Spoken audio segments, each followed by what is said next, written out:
Salmo 46.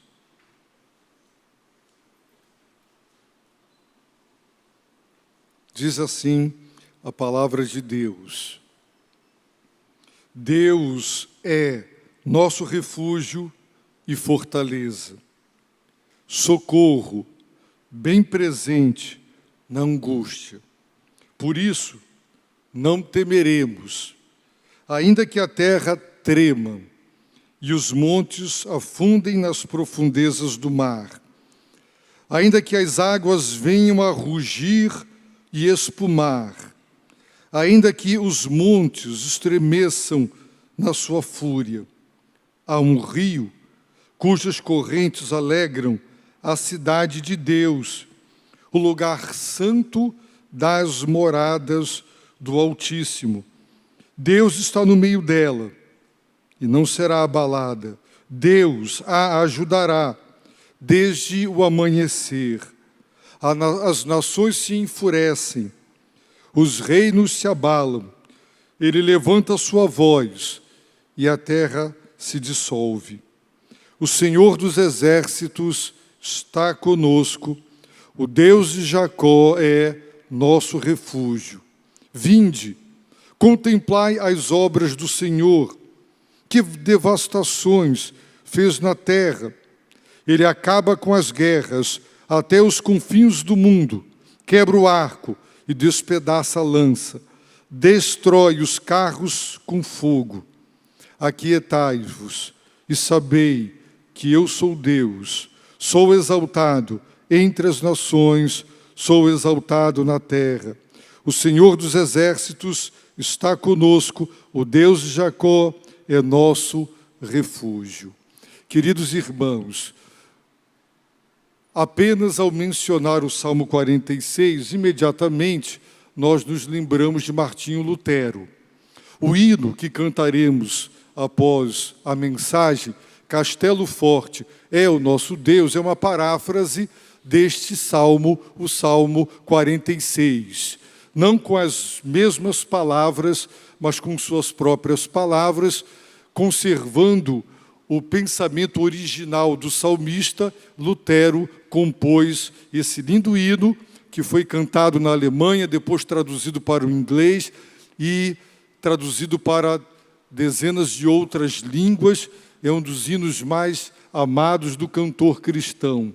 Nos momentos de maior tristeza, nos momentos de maior abatimento de Martinho Lutero e Melanchthon, eles se reuniam para cantar o Salmo 46, para cantar o hino Castelo Forte é o nosso Deus. E, ao longo da história da fé cristã, há muitos testemunhos de muitos líderes, missionários e crentes como nós, que foram ricamente abençoados por esse louvor e por esse salmo extraordinário.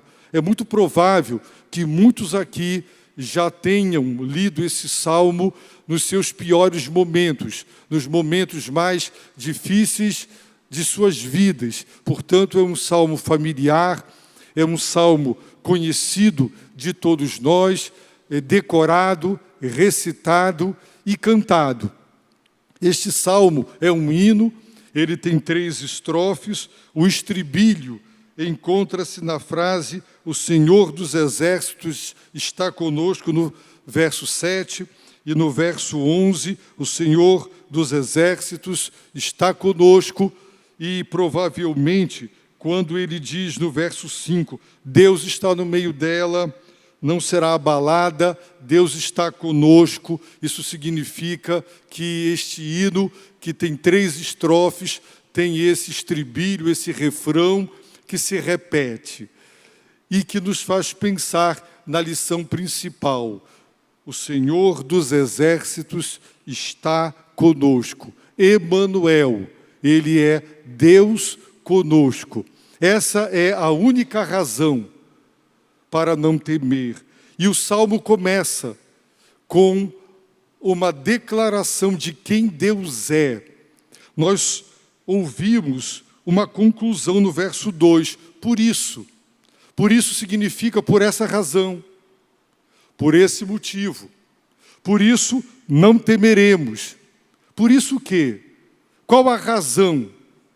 Por que não temeremos? Por que não? Irmãos, quantas coisas nos ameaçam? Seu casamento pode estar ameaçado de divórcio. Você pode se sentir ameaçado porque percebeu que o seu marido virou a cabeça, a sua esposa virou a cabeça. Você pode estar com medo ao perceber que seus filhos estão se desviando de Deus e trilhando caminhos de destruição, de imoralidade e de vícios. Medo de tantas coisas e por tantas razões. Medo do desemprego, medo de não ter como pagar as contas, medo de adoecer, de que a doença seja grave, debilitante, não nos tire só do mercado de trabalho, mas também nos faça viver uma péssima qualidade de vida, em virtude das dores e do tratamento. Medo. Por isso não temeremos. Por isso o quê? Como não temer? Como não ter medo? Humanamente, impossível. Mas o salmista declara, por isso, por essa razão, por esse fato, por esse motivo, não temeremos. Por isso o quê? Por isso, pelo fato de Deus ser quem Ele é. A única razão para não temer é Deus, sua natureza santa, e ser quem Ele é, os seus atributos. A única razão para o destemor, em meio a muitas razões para tremer e tremer, é ser Deus quem Ele é. E a grande questão é, você conhece a Deus?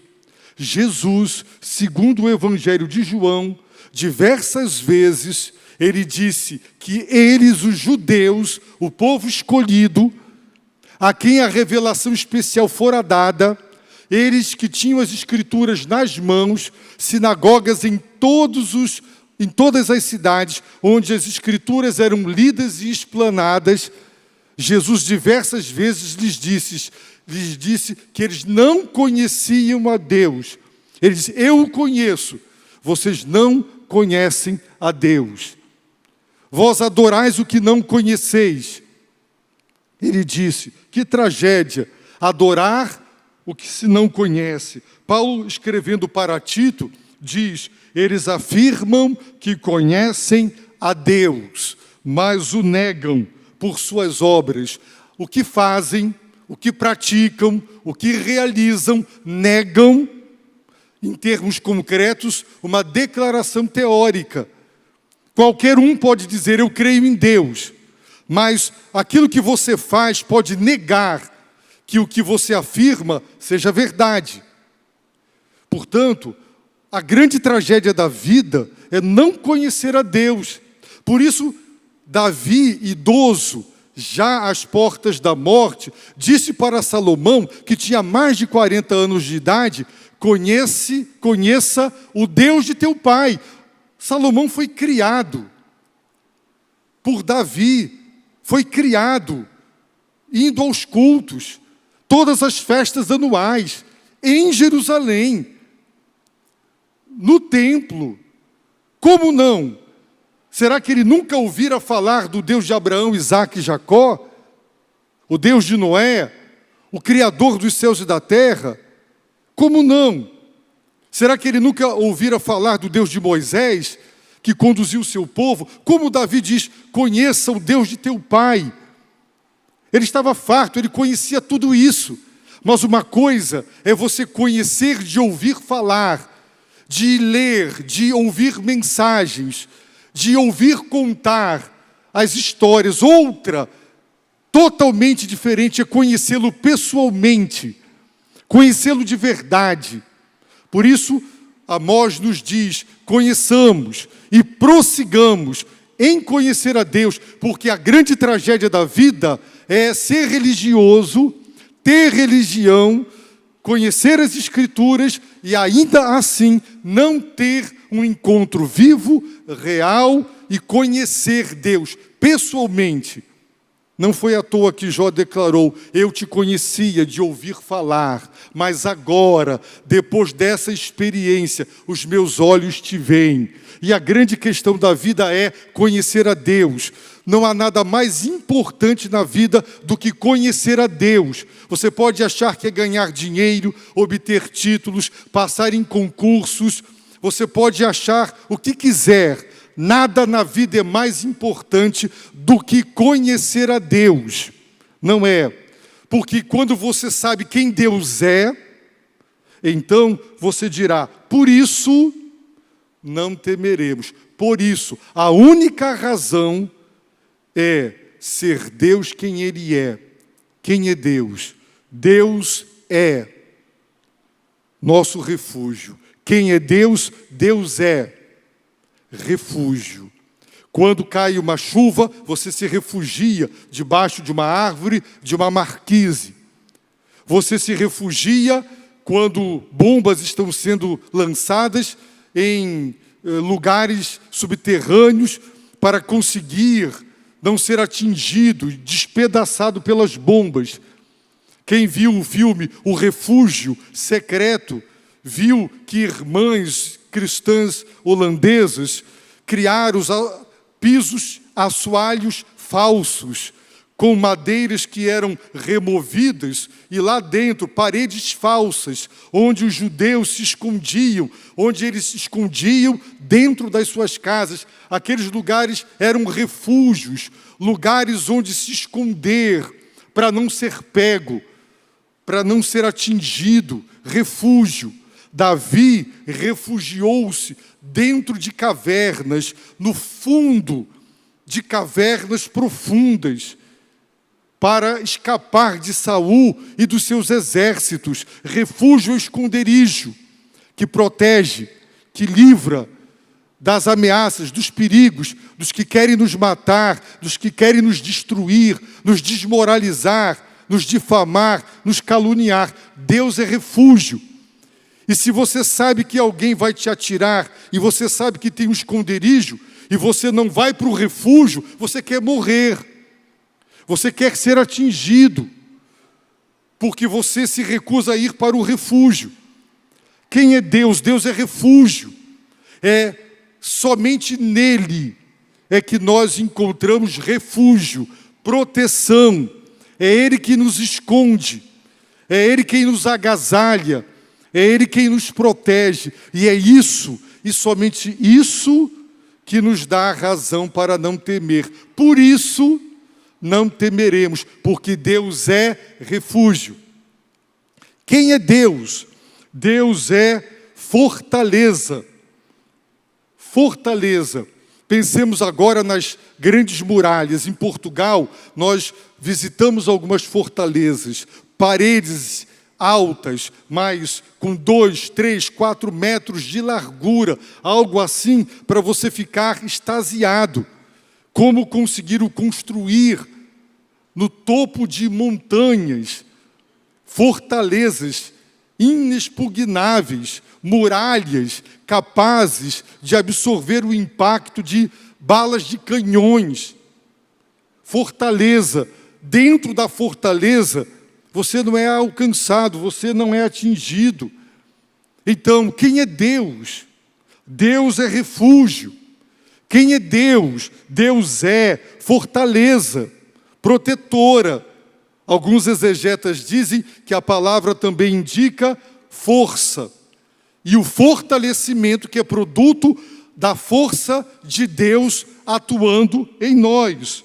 Como o Salmo diz: o Senhor é a minha luz, o Senhor é a força da minha vida.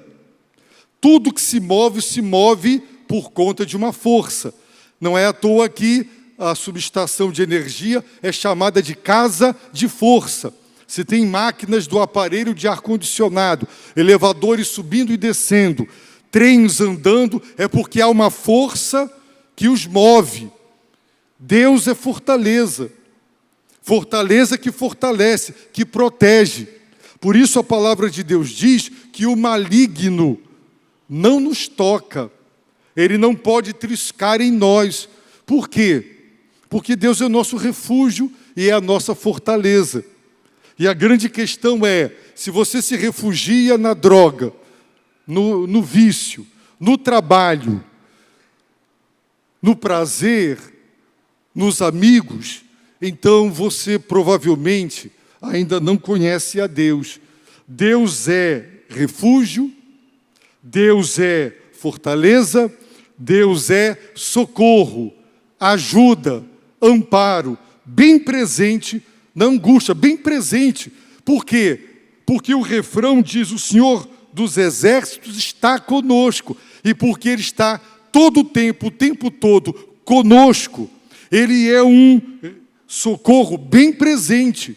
Imagine, sua casa pega fogo, você liga para o corpo de bombeiros, ele passa todo dia na porta da sua casa, mas na hora do incêndio ele não está presente. Você chama e ele não aparece. O nosso Deus está presente. A Bíblia diz que sequer ele cochila, que sequer ele dorme. Um cochilo de 1 segundo, 2 segundos, dirigindo uma moto, um carro, é fatal. Podemos bater. Deus não cochila. Ele está presente, atento à nossa vida. Ele é socorro bem presente. Por quê? Porque Ele está conosco. Emanuel, Deus conosco. E nós precisamos aprender e ter prazer de ter comunhão. Você busca a Deus porque você precisa de Deus? Ou você, mesmo quando não tem problemas e adversidades, tudo está indo de vento e popa, você tem prazer da presença dEle? Deus sabe que você agora intensificou suas orações porque você está sofrendo. Mas Deus também sabe que basta passar a calamidade, basta passar a aflição, você voltará à negligência espiritual e deixará de procurá-lo e de buscá-lo, porque o nosso desejo de Deus sempre está fundamentado numa necessidade e num interesse. Mas Deus é a bênção que nós estamos ouvindo dizer que Ele é socorro. Eu já ouvi tantas pessoas dizerem: no momento que eu mais precisei, eu não pude contar com ninguém. No momento da minha maior aflição, não pude contar com ninguém. Jesus disse: chegará a hora em que todos, e Ele está falando com os apóstolos, todos vós sereis dispersos e me deixareis só. Na hora H, vocês vão dar no pé. Mas Ele declarou: eu não estou só, porque o Pai está comigo. Socorro bem presente na angústia. Por isso Ele clama da cruz: Pai, Pai, por que me desamparaste? Mas ali está o Pai. É a dor, é o sofrimento intenso, que naquele momento, porque Ele também é homem, Ele experimenta isso. Paulo, preso, prestes a ser executado, ele diz: na minha primeira defesa, na minha defesa preliminar, aquele primeiro julgamento, que um cidadão romano como ele tinha direito de ter um advogado e de convocar testemunhas para depor a seu favor. E ao adentrar na sala do tribunal, Paulo entrou com a expectativa de ver semblantes familiares, irmãos da igreja de Roma. E ele disse: na minha primeira defesa, ninguém me ajudou, ninguém me socorreu. Todos me desampararam. Mas o Senhor esteve comigo e me fortaleceu. Quem é Deus? Deus é refúgio. Quem é Deus? Deus é fortaleza. Quem é Deus? Deus é socorro. É socorro bem presente na angústia. Irmãos, é difícil descrever o que a angústia é. Mas se eu perguntar aqui, quantos conhecem a angústia, eu creio que todo mundo vai levantar a mão. A angústia é aquela ansiedade dominadora que oprime, que aperta o coração, falta ar. A angústia é aquela inquietação interior, é aquele estado de perturbação interior que transtorna a nossa vida, nos faz sofrer muito angústia. Jesus disse, lá no jardim do Getsêmani, a minha alma está profundamente triste.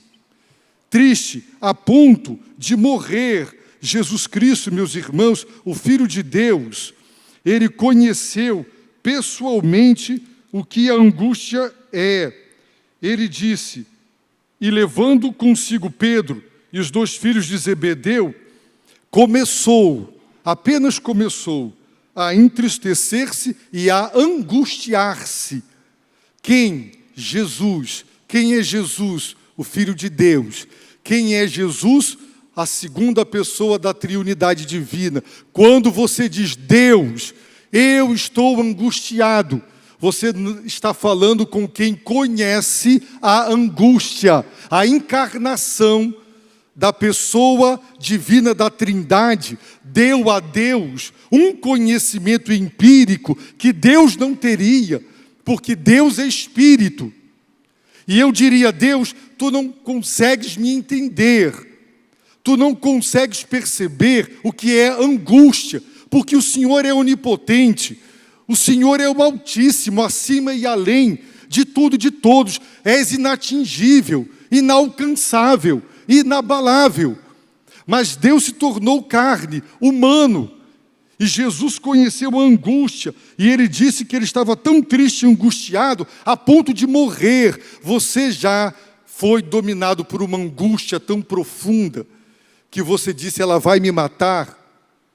Essa dor, essa angústia tão ruim, que eu percebo que ela vai acabar comigo. Jesus sentiu uma angústia nestes termos, a ponto de transpirar sangue. E a medicina diz que isso é possível. Um pastor publicou um artigo, baseado no que leu, que em estados de elevadas tensões é possível vasos romperem internamente e você transpirar sangue em virtude da agonia. Já viram pessoas com muitas manchas roxas pelo corpo? O que são essas manchas roxas se não levou pancada?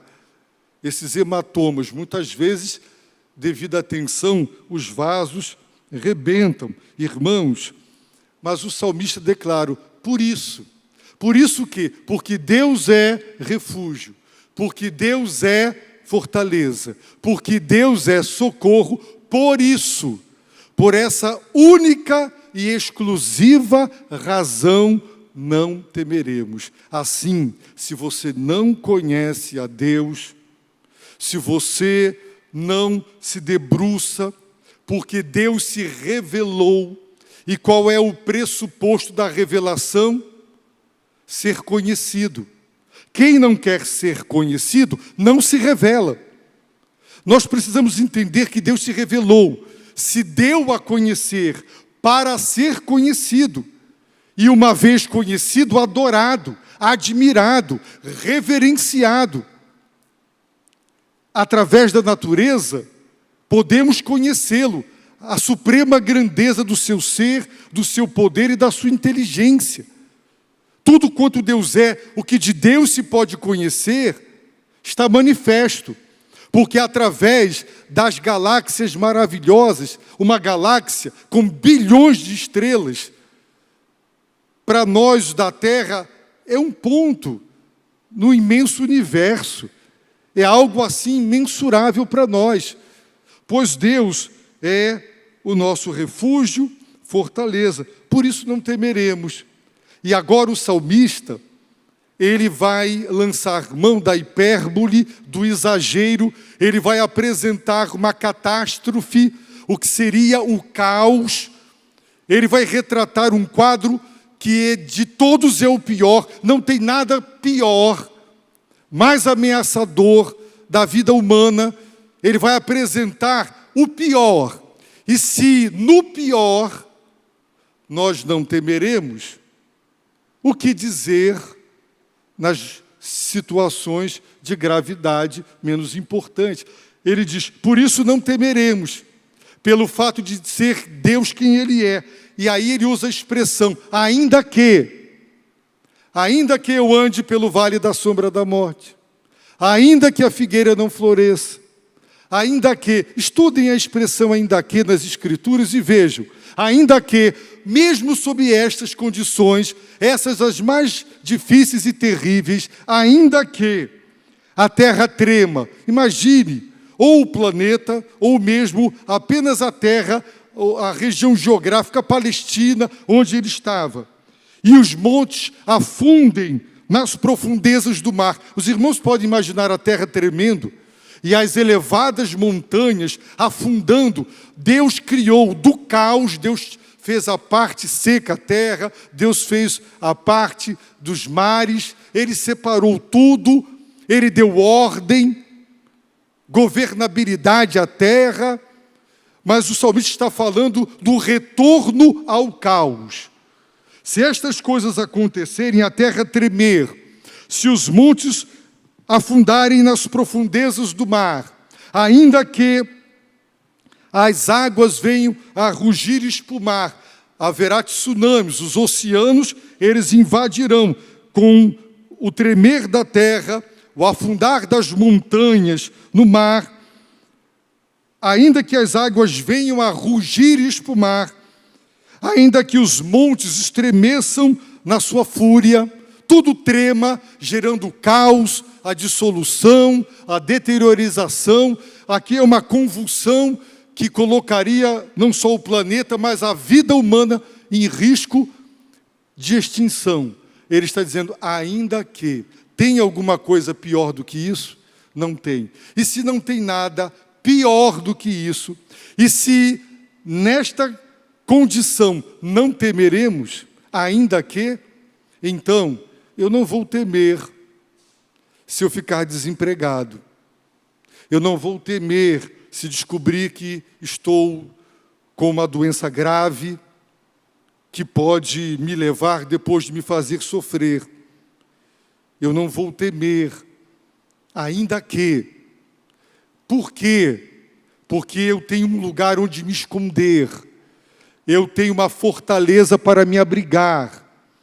Eu serei socorrido, aquele socorro eficaz, aquela ajuda eficaz.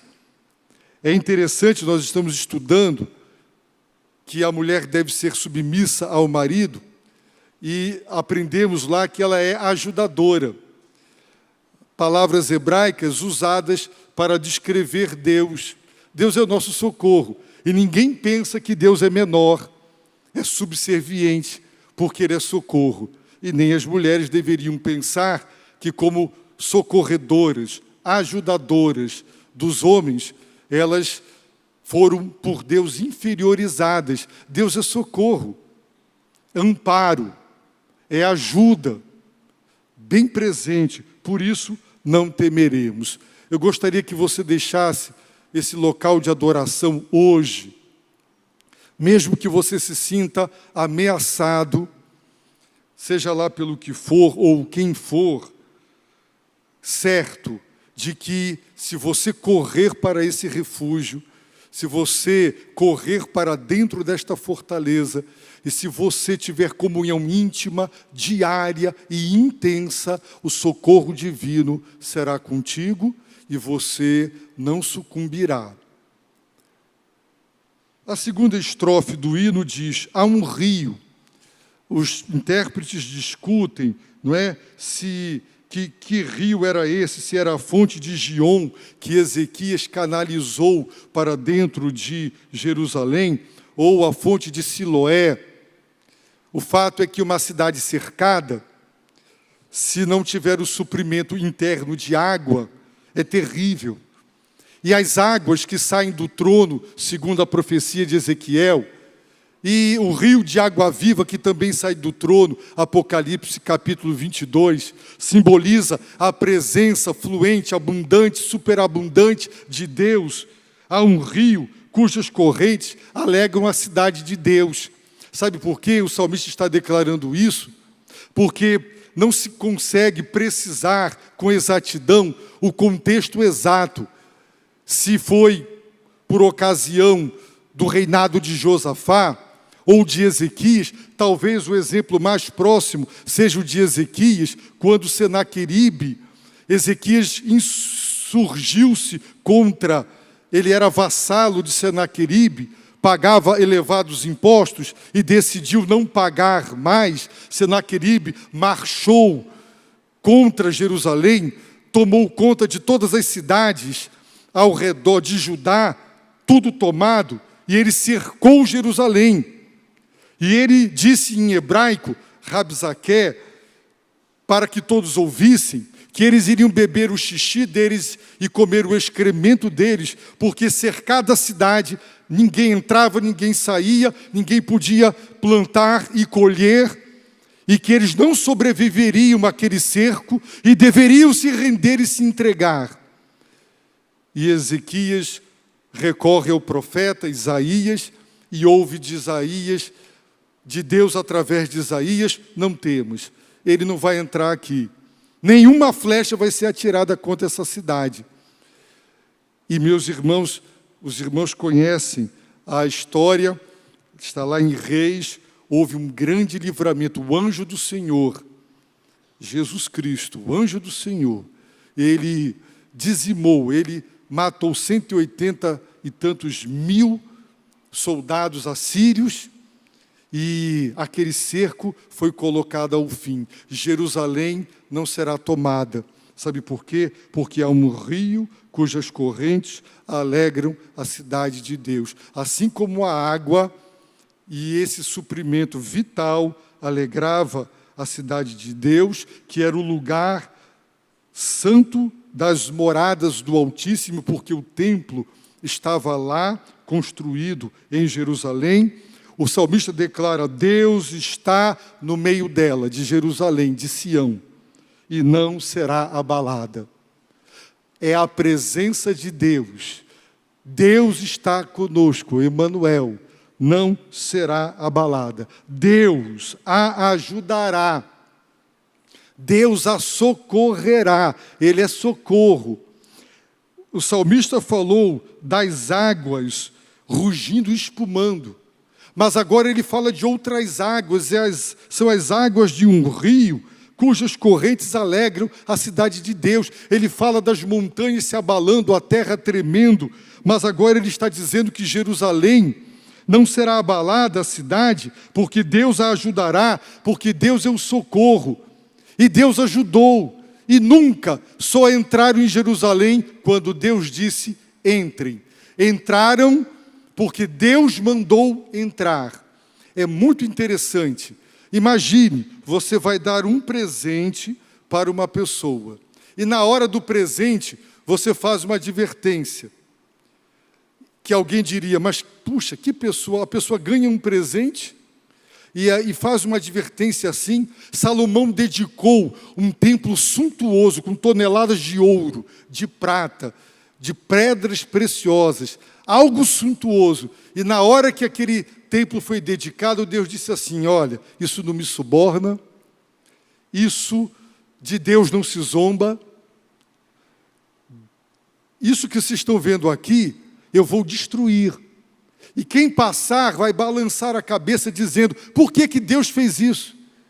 Então Salomão: se tu andares nos meus caminhos, se tu andares nos meus preceitos, se os teus descendentes fizerem o mesmo, ninguém entra aqui. Eu vou tomar conta, os meus olhos estão aqui, os meus ouvidos, a minha atenção. Deus disse: mas se vocês pecarem, desobedecerem, eu vou destruir essa suntuosidade que vocês construíram, porque isso não me compra, isso não me suborna. Seu dízimo, seu louvor, seus talentos, o que você faz para Deus, não suborna Deus. Deus vai dizer: o que tu estás me oferecendo, esse lindo presente, eu vou receber, mas isso não substitui santidade, isso não substitui sinceridade, isso não substitui obediência.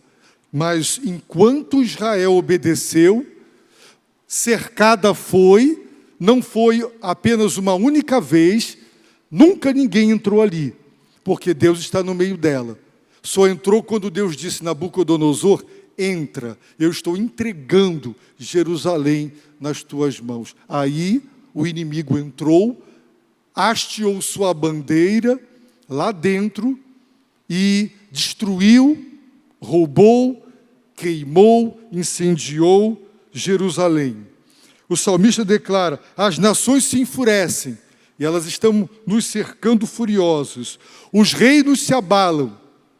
Quando Josafá ouviu dizer que 3 nações uniram-se, uma coalizão de nações, e já estavam marchando contra Jerusalém, a Bíblia diz que ele teve medo, mas ele se pôs a buscar ao Senhor, e ele conclamou um jejum nacional para clamar a Deus.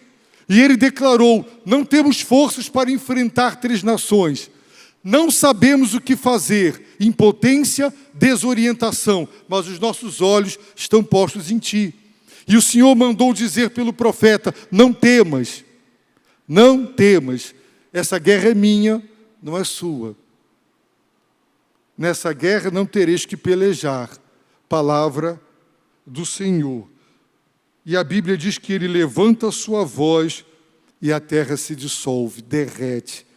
Nos faz lembrar Jesus, que dormindo estava, uma vez acordado, coloca-se de pé, e ele simplesmente levantou a voz, e ele repreendeu a fúria do vento, ele repreendeu a fúria do mar, e houve grande bonança. O estribilho, verso 7. O Senhor dos exércitos está conosco, Emanuel. O Deus de Jacó é nosso refúgio. Por isso, meus irmãos, se houver o caos na natureza, não temeremos. Se os nossos inimigos quiserem nos destruir, não temeremos. Não recue. Se você está em pecado, recue. Se você está desobedecendo a Deus, se humilhe. Mas se você está diante de Deus, não recue. Não retroceda. Não tenha medo. Avance. Porque Deus vai à nossa frente e Ele destruirá os que quiserem nos destruir. Ele fará o que deve ser feito. É questão de fé e de esperar que Ele faça. Eu não sei se, como eu, você já deu com os burros na água, tentando resolver os problemas. Mas tem horas que tudo que se pode fazer já foi feito.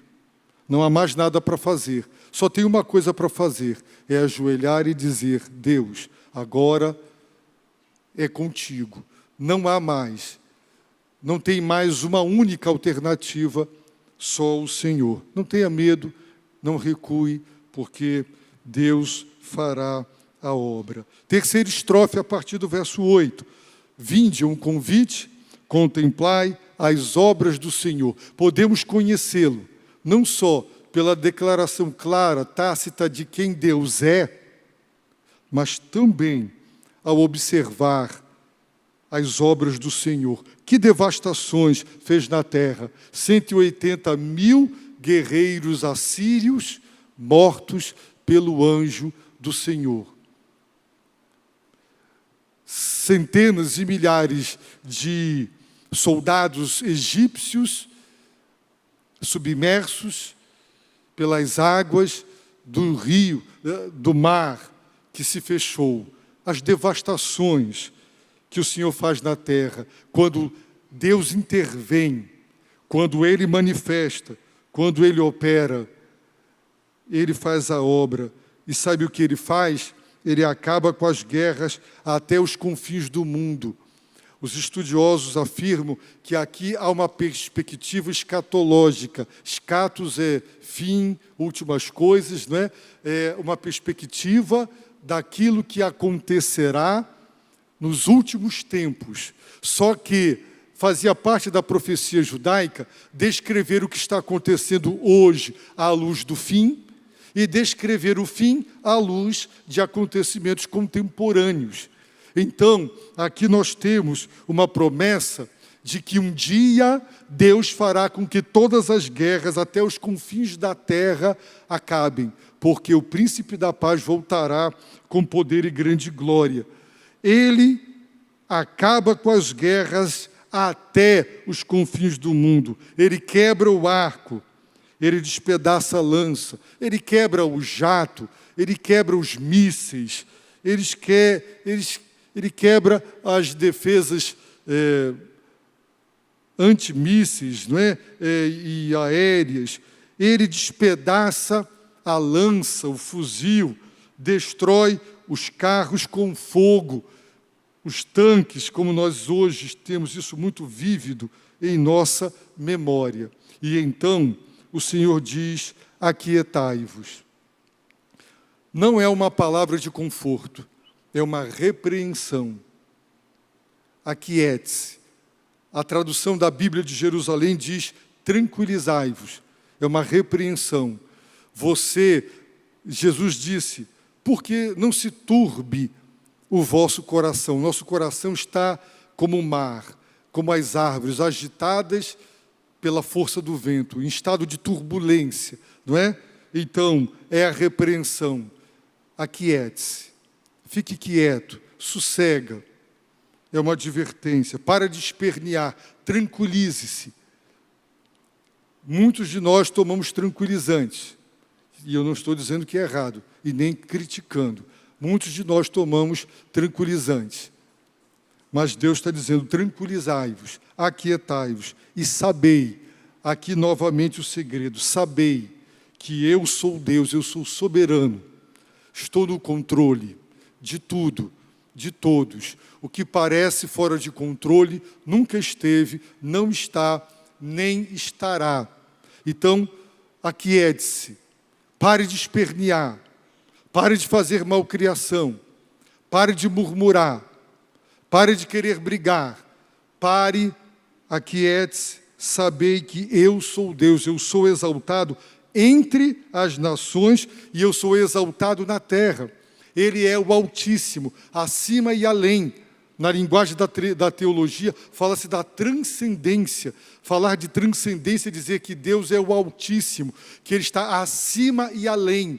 Mas a teologia também cunhou a linguagem da imanência, que é a presença. Esse Deus exaltado é socorro bem presente. Está o Deus, o Senhor dos exércitos, está conosco, presente. Ele é exaltado e Ele é presente. Quem é Ele? Ele é o Senhor dos exércitos angelicais, que vão dar conta das nações, que no dia do juízo final sairão pelos 4 cantos da terra para executar a vontade de Deus e preparar toda a humanidade para o juízo final, que aprisionarão Satanás, que farão por ordem de Deus tudo quanto a vontade soberana de Deus quer. Então nós temos que nos lembrar: sabei que eu sou Deus, soberano, todo-poderoso, onipotente. Por isso Lutero e Melanchthon cantaram esse salmo, compondo o hino Castelo Forte. Eles entravam cantando nas cidades, nos momentos de maiores perigos, quando a reforma, a vida de cada um deles e a reforma estava prestes, na iminência de ser destruída e aniquilada pelos poderes. Eles cantavam o Salmo 46. E quantos já cantaram antes de ir para uma guilhotina, antes de serem amarrados e jogados vivos nos rios? Muitos cristãos, sob martírio, cantaram e recitaram o Salmo 46. Eu quero convidar você a cantar o Salmo 46. Na paráfrase de Lutero: de pé, meus amados, cantemos, Castelo Forte é o nosso Deus. Não nos esqueçamos de que todas essas guerras, elas têm uma natureza espiritual. Não nos iludamos e não pensemos que por detrás de tanto sangue derramado, Gênesis 9 deixa claro que o sangue humano é sagrado e nunca deveria ser derramado, nunca, mas ele foi derramado. E agora tem milhares de jovens ucranianos e russos que podiam estar nas faculdades estudando, criando seus filhos, e estão despedaçados, jogados em valas, muita lágrima, muita dor, porque, meus irmãos, por detrás de tanto sangue, cada sangue que é derramado na guerra é quase que um sacrifício ao diabo, e é isso que ele quer. Ele é assassino desde o início, e ele quer as pessoas se matando para se vangloriar naquele sangue que é derramado. Mas o sangue que Deus se gloria é o de Cristo. É o sangue que redime, que perdoa e que liberta. Então, não nos esqueçamos de que nossa luta não é só contra a carne e sangue, é contra as hostes espirituais da maldade. Cantemos o Salmo 46 na paráfrase de Lutero: Castelo forte é o nosso Deus.